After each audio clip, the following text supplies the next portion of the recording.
үлгү катары айта турган болсок, Али ибн Хасан, Али радыйаллаху анхунун небереси. Ал күндөрдүн биринде башын жууп аткан убакытта ага суу куюп берип аткан күң аял капыстан билбестен кумганды Али ибн Хасандын башына тийгиziп алат. Катуу тийгендиктен ачуусу келип, Али ибн Хасан ачуусу келип, жүзү кызарып калган убакытта жанагы күң аял ушул аяттарды окуйт. Жана эле биз айткан аяттарда бейишке кирүүчүлөрдүн сыпаттары айтылган аятты окуйт. Вал казиминал гайз, бейишке кирүүчүлөр алар ачуусу келген убакта ачуусун баса алышат деген аят. Ошондо Али ибн Хасан ачуумду бастым дейт.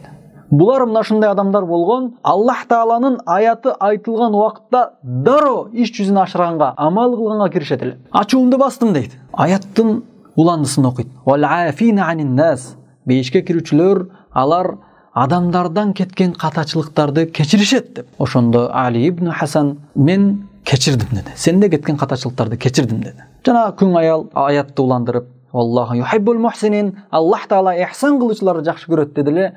Али ибн Хасан эки жакты карап туруп, сен эркинсиң деди. Мындан кийин эркинсиң, мен ихсан кылдым деди. Сен эркиндикке чыгаруу менен ихсан кылдым деди. Урматтуу боордоштор, алар биздин тарыхта Жосум азыркы күндө да карай турган болсок, бейишке кирүү үчүн талпынган адамдар абдан көп. Келгиле, биз да артта калбайлы. Аллах Тааланын бейишинен куру кол калбайлы. Аллахтын бейишине аракет кылайлы. Аллах Таала кандай адамдар бейишке кирерин өз ыйык китебинде, Кур'ан-ы Каримде баяндаган. Келгиле амал кылайлы. Аллах Таала Али-Имран сүрөсүндө айткан, бейишке кирүүчүлөр алладин юнфикуна фис-сарраи вад-дарра, алар оорчулукта дагы, кедейчиликте дагы, байчылыкта дагы Аллах үчүн акчасын каржылай алышат. Вал казиминал гайз, ачуусу келгенде ачуусун басат. Вал афина анин нас, адамдардан кеткен катачылыктарды кечире алышат.